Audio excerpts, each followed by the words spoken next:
Ladies and gentlemen, as we begin our service today, I'm going to ask we can turn off or silence all cell phones or electronic devices. Thank you.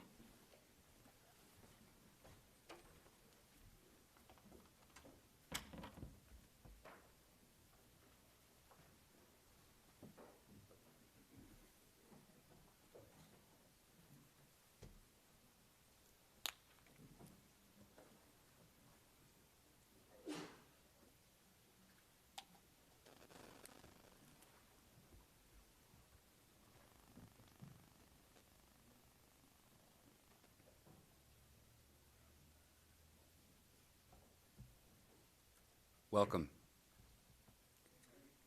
Eshet Chayil Mimsa, a woman of valor who can find, for her worth is far greater than rubies. The heart of her husband does safely trust in her, and through her he has no lack of gain. She does him good and not evil all the days of her life. She seeks wool and flax and works willingly with her hands. She's like the merchant ships, she brings her food from afar. She rises also while it is yet night and gives food to her household and a portion to her maidens.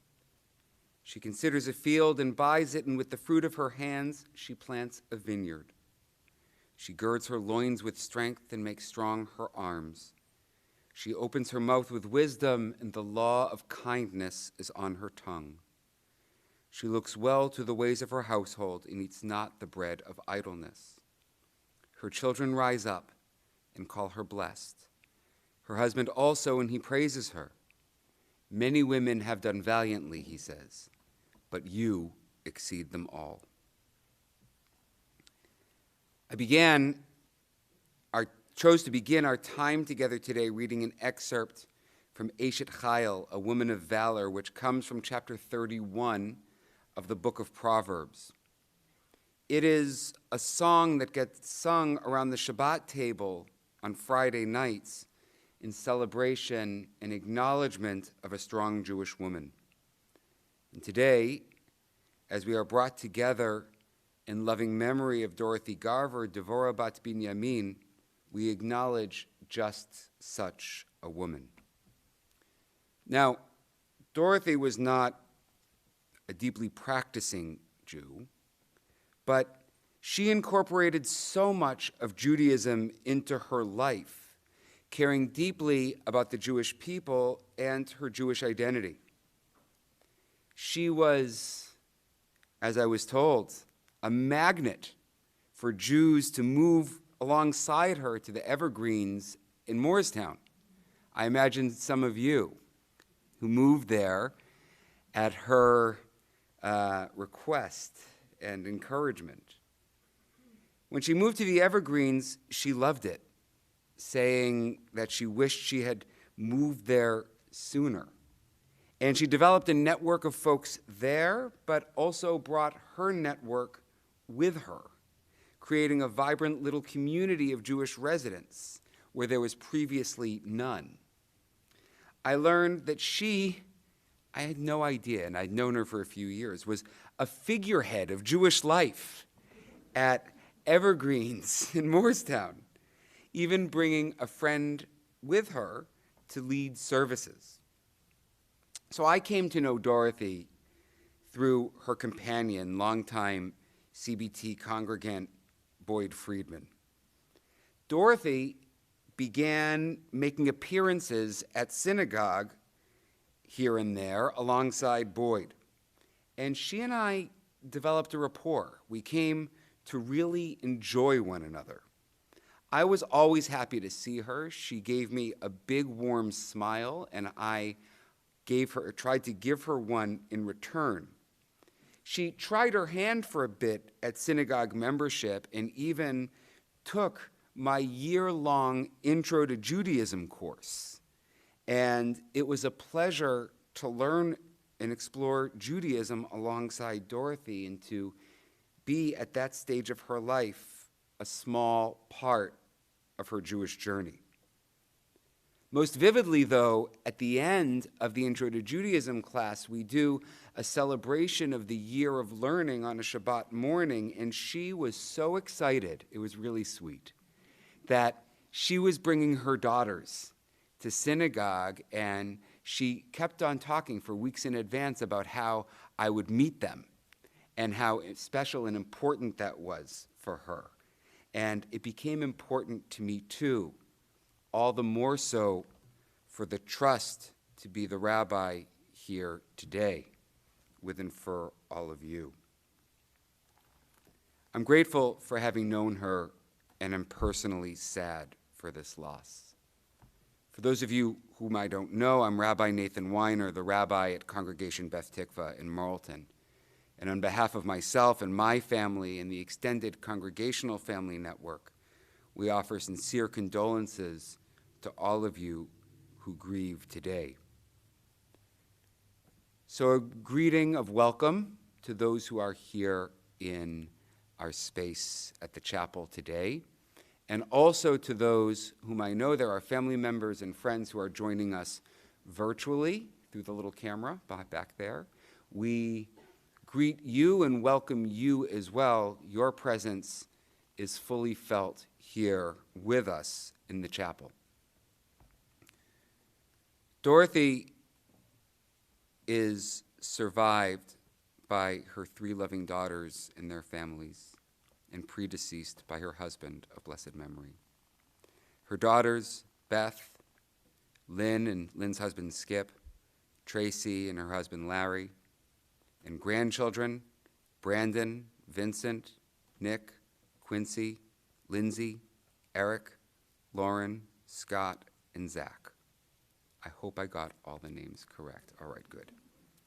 We also take a moment to acknowledge you, Boyd, her longtime companion, and your family, with whom Dorothy was also very close.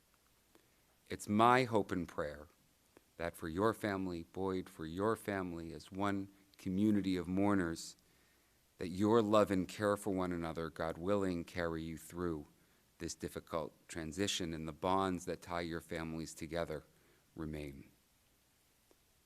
So today, we come together to pray for full and complete rest for Dorothy's body, and we note that her soul remains bound in the bond of life, and that's to each of you, and we offer blessings for the continued elevation of her soul. I'm going to now read Psalm 23, Psalm universal across the Abrahamic faith traditions at moments of loss and grief. I'll read it first in Hebrew, followed by a standard English translation. Mizmor leDavid, Adonai ro'i lo achzar, binoteshe yarbitzeni al mei menuchot yina'aleni, nafshi yeshovev yancheni b'maglei tzedek leman shemo, gam ki elech b'getz al mavet lo irara ki ata imadi, shiftecha u'mishantecha hema yenachamuni, ta'aroch lefanai shulchan neged zorarai, dishanta v'shemen roshi kosi revaya. Ach tov v'chesed yirdefuni kol yemei chayai, v'shavti beveit Adonai le'orech yamim. A Psalm of David. The Lord is my shepherd, I shall not want. He maketh me to lie down in green pastures. He leadeth me beside the still waters. He restoreth my soul. He guideth me in straight paths for his name's sake. Yea, though I walk through the valley of the shadow of death, I will fear no evil, for thou art with me. Thy rod and thy staff, they comfort me. Thou preparest a table before me in the presence of mine enemies. Thou hast anointed my head with oil, my cup runneth over. Surely goodness and mercy shall follow me all the days of my life, and I shall dwell in the house of the Lord forever. Amen. Amen. There are a number of family members and friends who have expressed a desire to speak today, so we'll be hearing from a number of them, and I'd first like to call up Beth.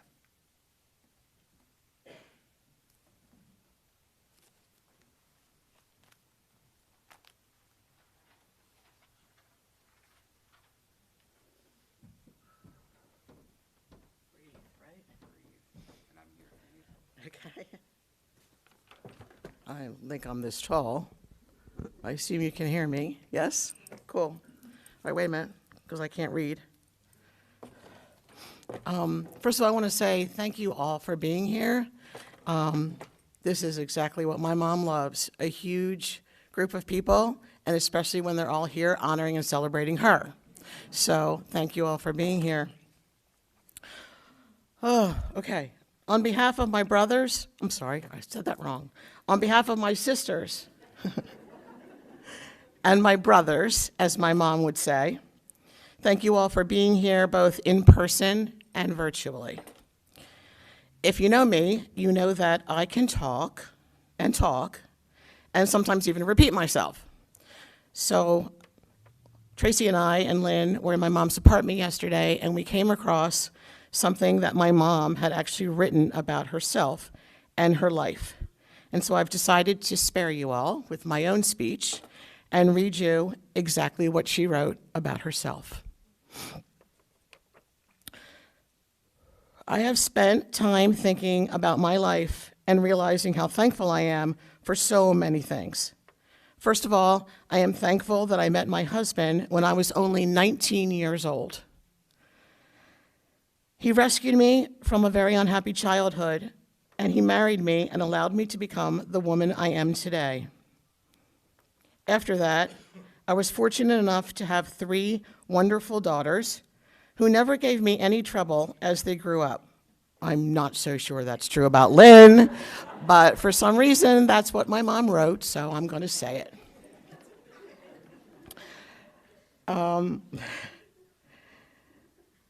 As my loving grandchildren grew in number, I was so blessed with their love and caring that still goes on today. It meant the world to me that they would call me, text me, which I didn't always understand, and visit me whenever they could. I have also been so happy with all of my jobs, teaching, of course, for so many, many years.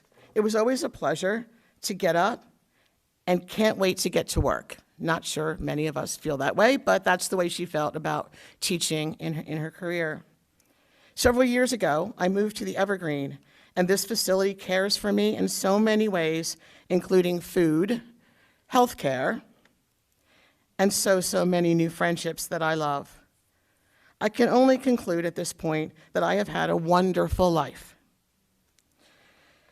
So that's the part that she wrote, and I'm going to just real quickly give you a personal note of my own. I would like to give special thanks to Boyd, who has taken care of my mom for 8+ years. She consistently talked and raved about the entire Friedman family to us almost every single day. I know that you all had a very special place in her heart and in her life. I was lucky enough to see her and talk to her pretty much every single day, and I will fill that void moving forward. However, we had the honor and privilege of having my mother for 22 long years, more than we had my dad. Thank you, and for that I'll be ever grateful.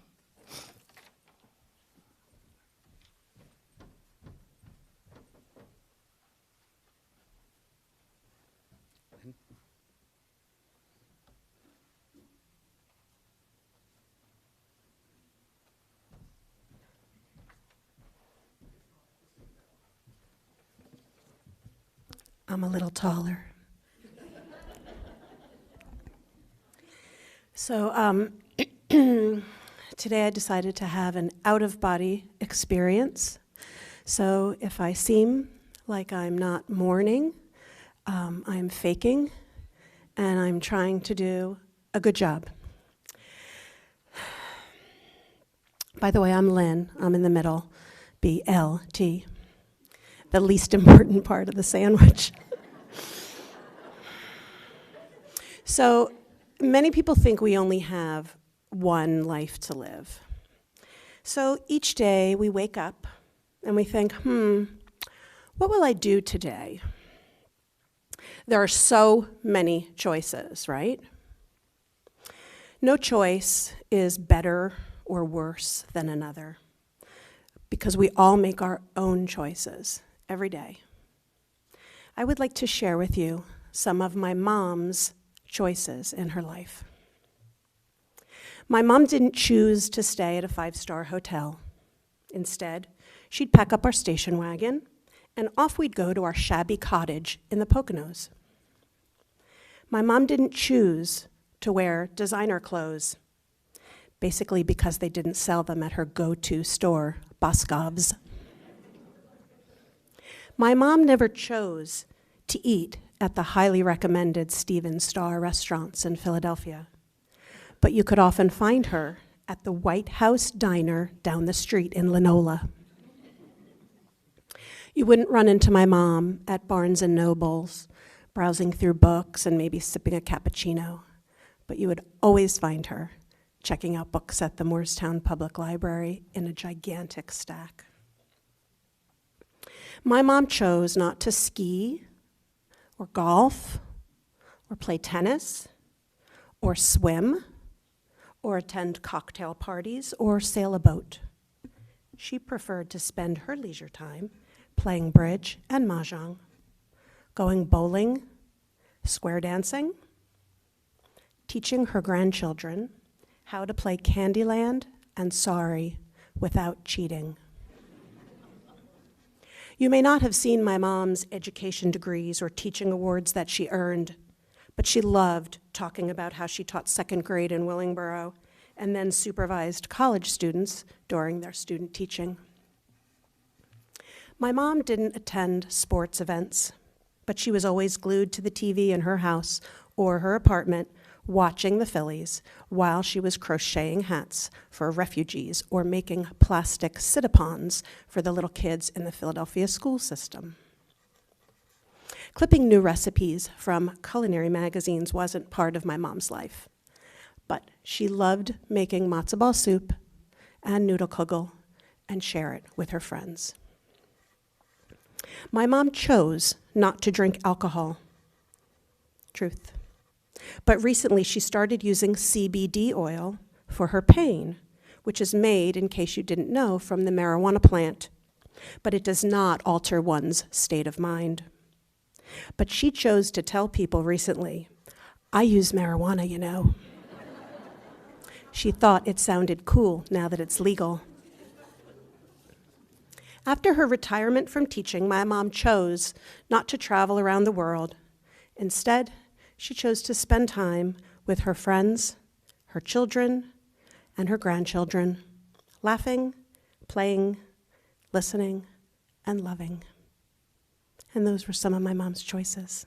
Thanks.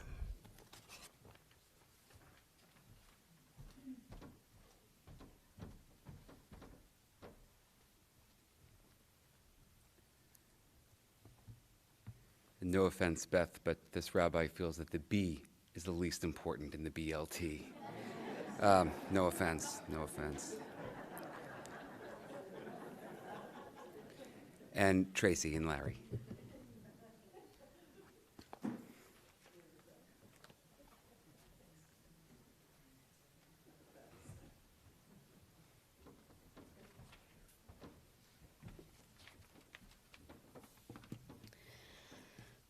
I think I'm in the middle.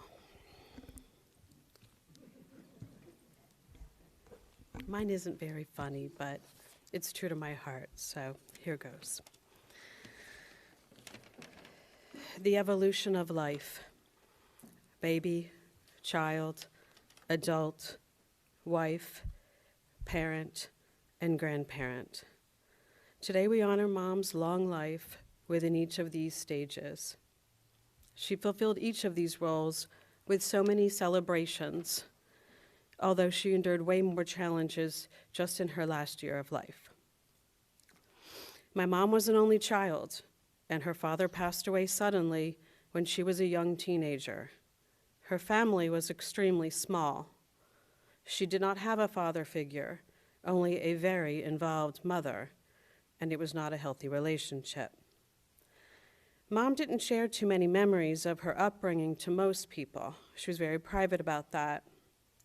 She decided instead she wanted a different life, and boy, did it change at 19 when she hit the jackpot meeting my father. Their life together was filled with devotion to one another. It was rare to find, one that we should all challenge ourselves to have.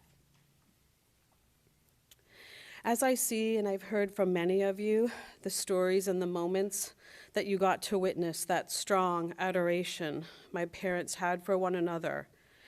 And of course, you know the dedication that they had for us three girls. Nothing was too much for them to try to make it better.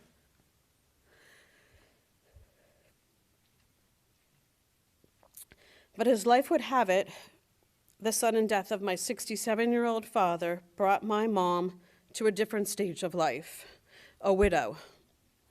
So today I want to reflect on the strength that she had and the life she reinvented for herself without my father.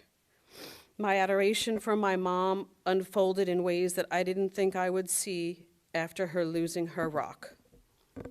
She moved to the Evergreens and she met new friends, offering to give tours and, of course, to educate potential new residents. Her continuous thirst for knowledge and all things education encompassed her.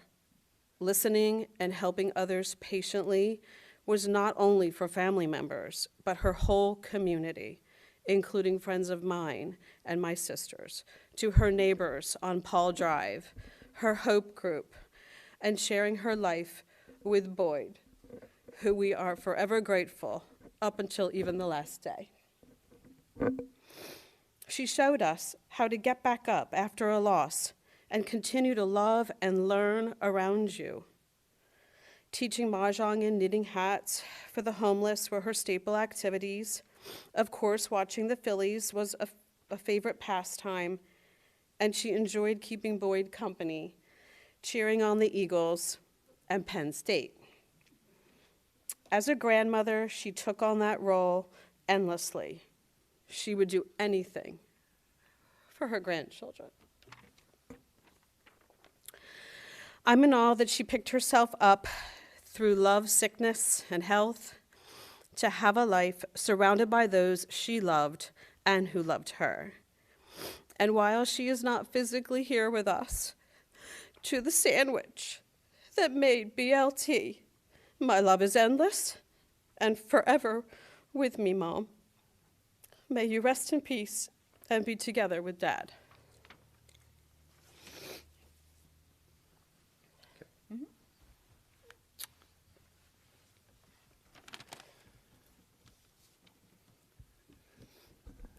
If you think meeting Dorothy just after her husband passed and having the same first name, it was a unique experience. You've been hearing what a wonderful person Dorothy was from her daughters.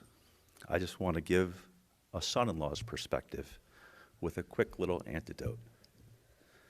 About 15 years ago, Dorothy took the entire family down to the Atlantis Resort in the Bahamas.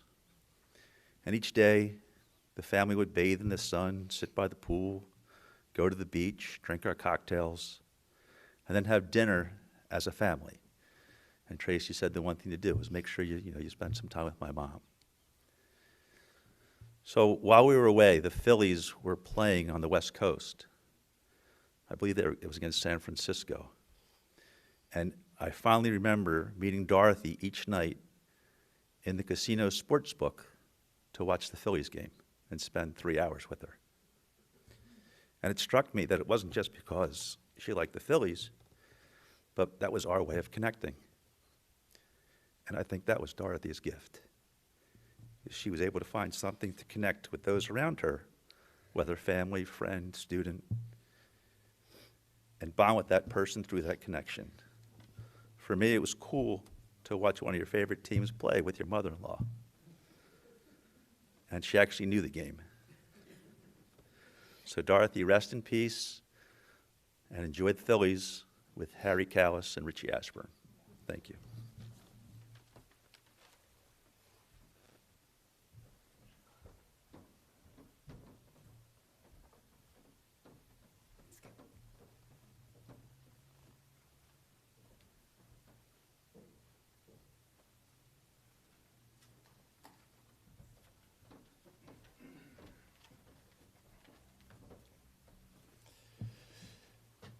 So I'm Skip, also son-in-law. And yesterday I started thinking about how would I describe Dorothy. And for me, she carried three values of simplicity, education, and inclusion. And as I was grieving, I started flipping through the Grandmother Remembers book that she started decades ago for her grandson, my son Nicholas. And early on, as she inventoried her favorite things as a young girl, favorite song, movie, actor, book, I noticed she mentioned a book I had never heard of. Her favorite book as a young girl was The Townsman by John Sedges. Now, Mom loved books, and I figured this must be important. So I Googled the book, and I learned that John Sedges was a pen name for the renowned author Pearl S. Buck.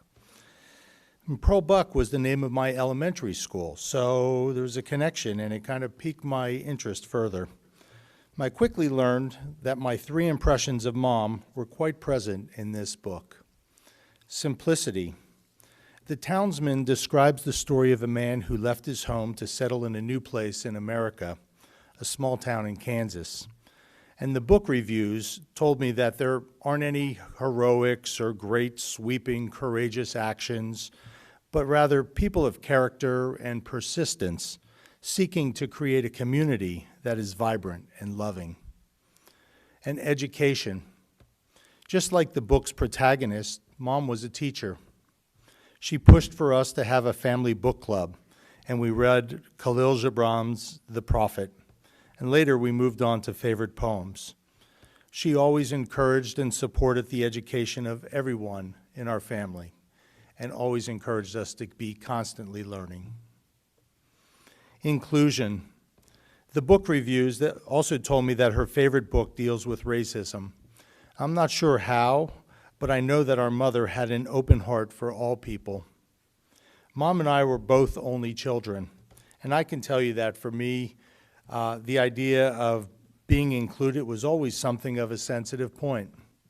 So from my first birthday card from her, where she crossed out the words in-law from the happy birthday son-in-law message, to the later cards and notes, she just called me son.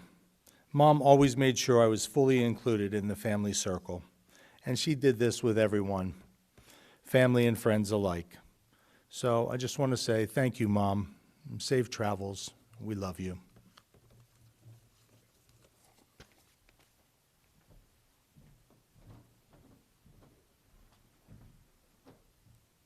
And Quincy.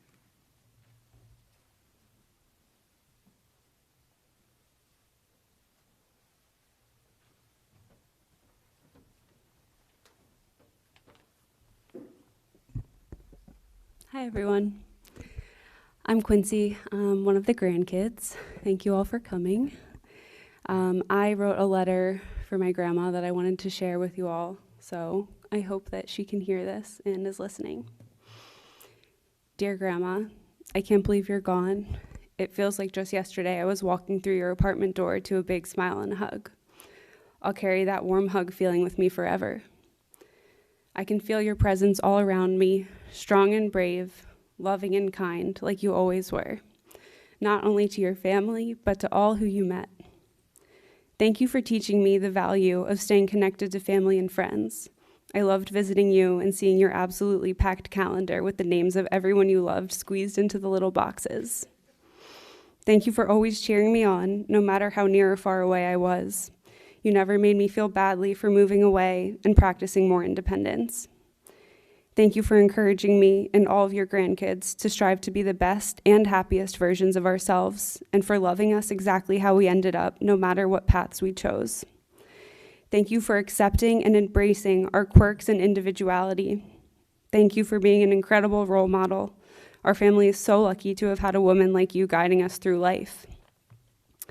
I'll always remember our book clubs and sleepovers at your house.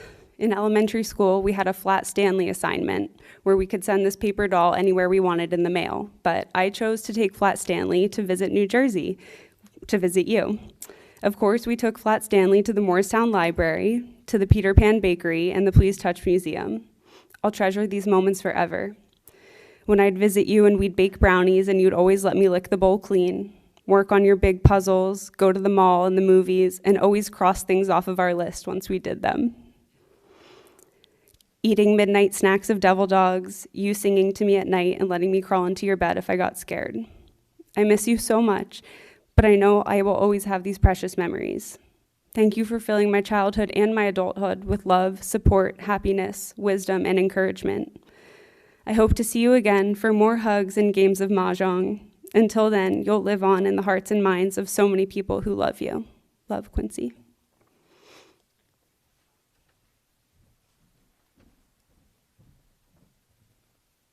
And Vincent.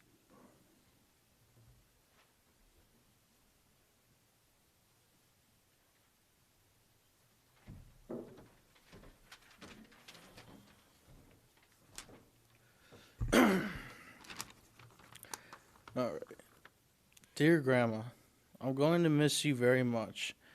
Going to miss going to the movies with you, bowling with you, taking out movies at the library, most of all, playing shuffleboard at the Evergreens, and eating lunch in the cafeteria with you. I'm going to miss swimming in the Evergreens. My most important thing in life, you taught me, was to buckle that seatbelt, which has saved me quite a few times. Thank you. I know it was probably hard leaving Paul Drive because we had so many memories there. But now I know I'll be driving by the house, wondering if you and Pop-Up spirits are living in there in the afterlife. I'll always be thinking about you forever until it's my time to join you. Love, Vincent Michael.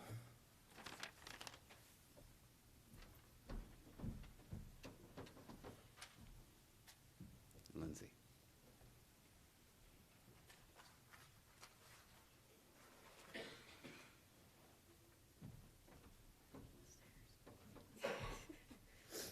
Okay. Can you hear me? Okay. I'm Lindsay, and I'm the youngest grandchild of my grandma.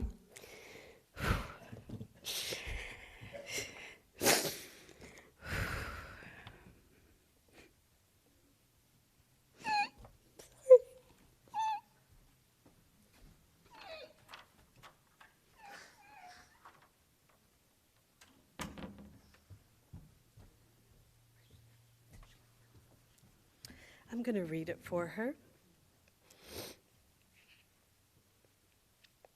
Lindsay is the youngest grandchild of Dorothy, or as she calls her, Grandma.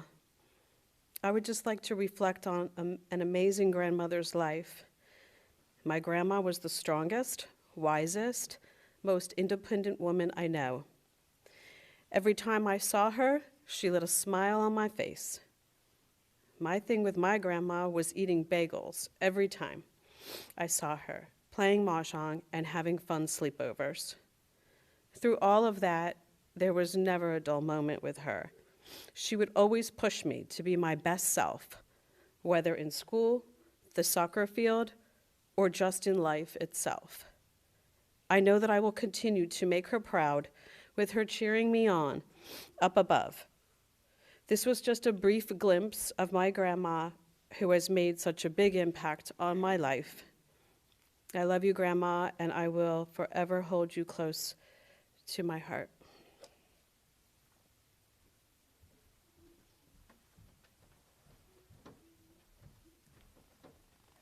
And lastly, Anne.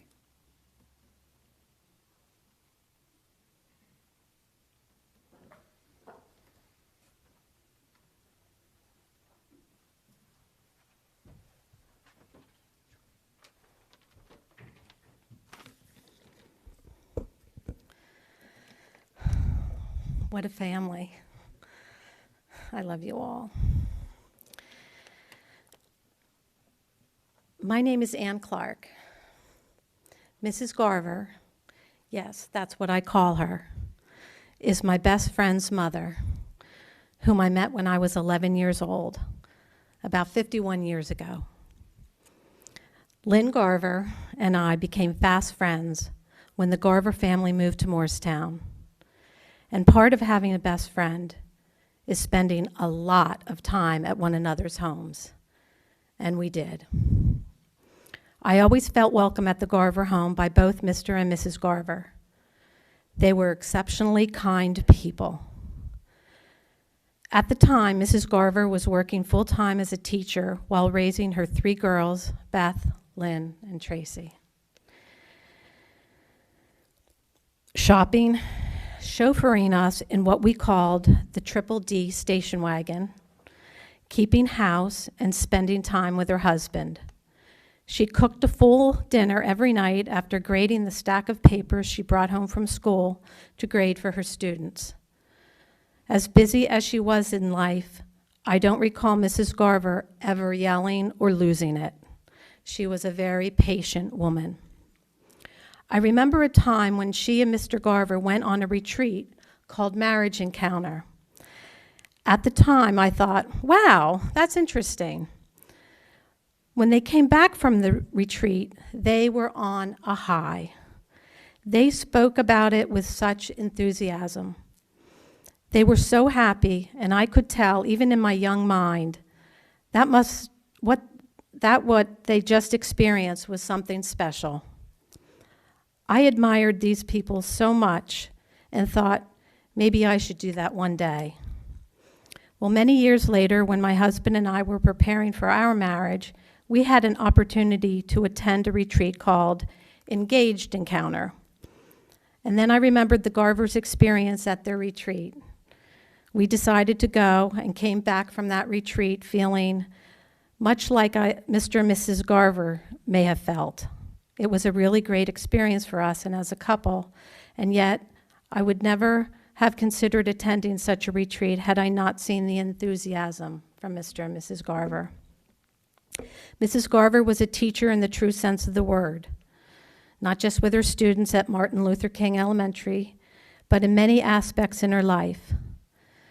Just to mention one of these teaching moments, what I want to talk about is her teaching friends and residents at the Evergreens how to play the tile game Mahjong. Mrs. Garver has been playing this game since she was a young girl in New York, and she used to play with her mother, and she is a master. The Garver girls love to play this unusual tile game in Trout Lake, Pennsylvania, the annual vacation spot for many years, and where I was privileged to be invited. Mrs. G patiently taught me how to play that game 50 years ago, but unfortunately, I forgot how to play. So very recently, Mrs. Garver was kind enough to give me and some friends some lessons on the correct way to play the game. We so enjoyed learning and getting her tips. But what we all realized after the lesson, it wasn't just getting the opportunity of learning Mahjong. What we really enjoyed was just spending time with Mrs. G. She was so great to just sit and talk to.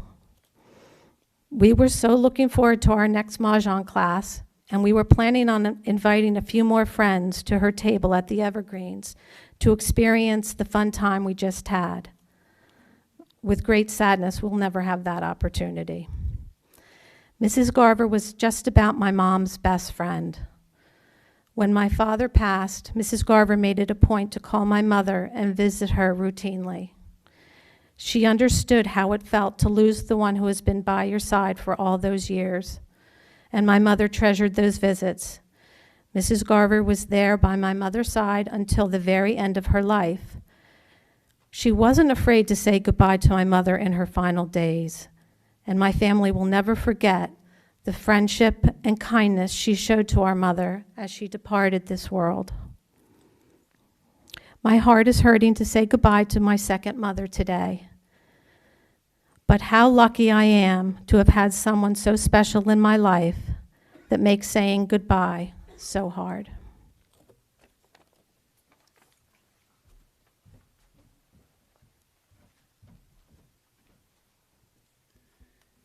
It's with all these thoughts and memories and dedications in mind that we move to the central prayer of a Jewish memorial service, El Malei Rachamim, which asks that Dorothy's soul be granted true rest on the wings of God's divine presence.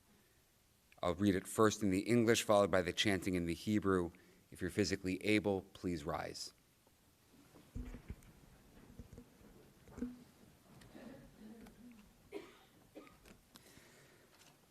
O God, full of compassion, who dwells on high, grant true rest upon the wings of the divine presence in the exalted spheres of the holy and pure, who shine as a resplendence of the firmament to the soul of Dorothy Garver, who has gone to her eternal home.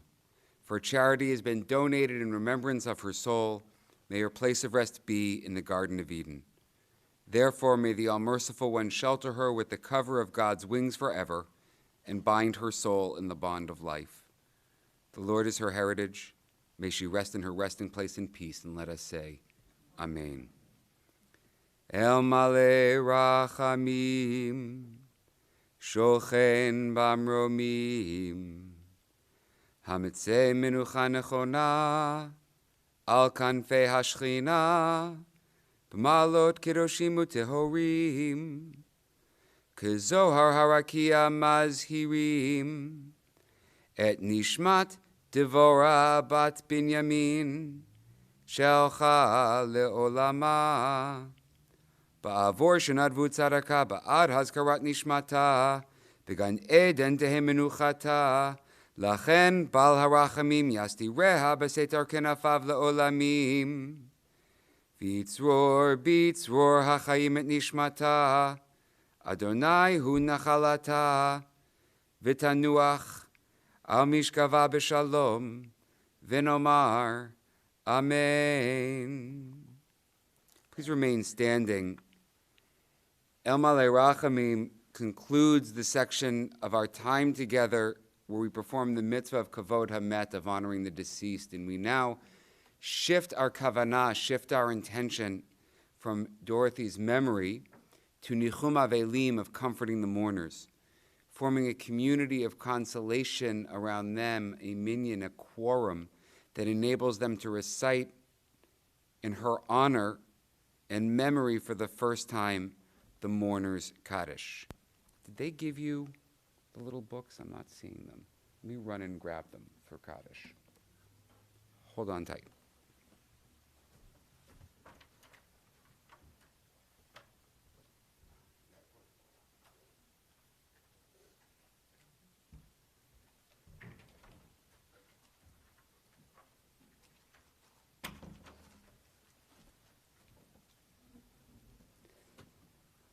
Pages 15, 16.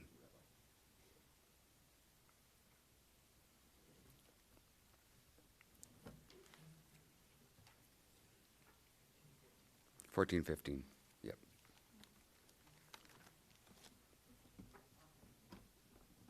If you are comfortable, I invite you to recite with me. Yitgadal v'yitgadash shemei Rabbah.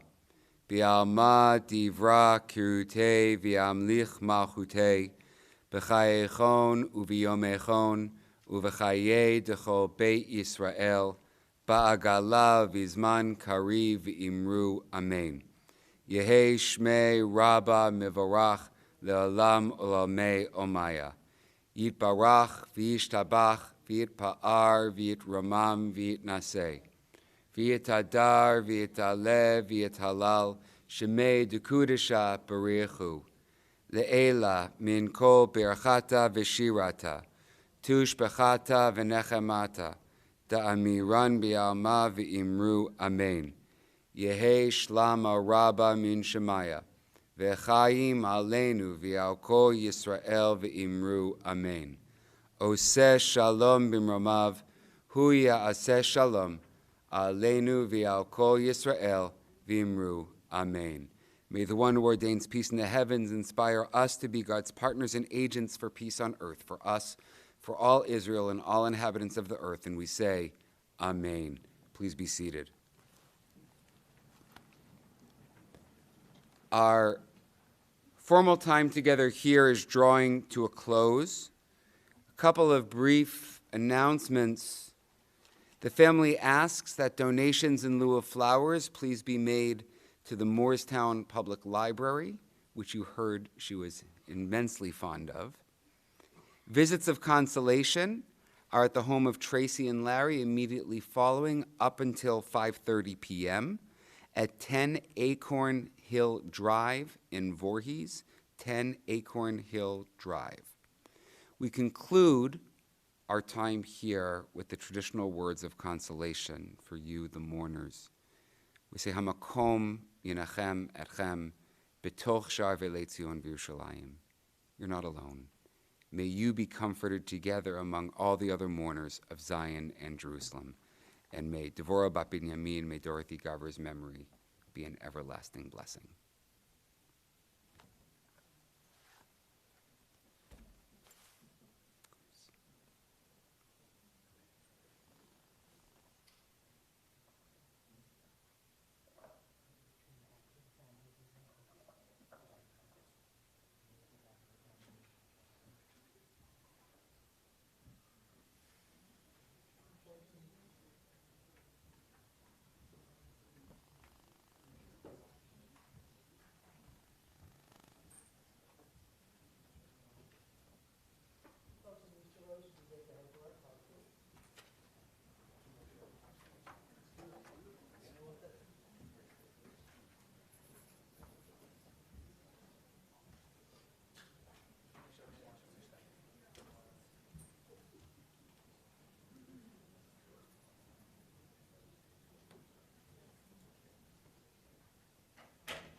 We're going to get ready to depart back to the house.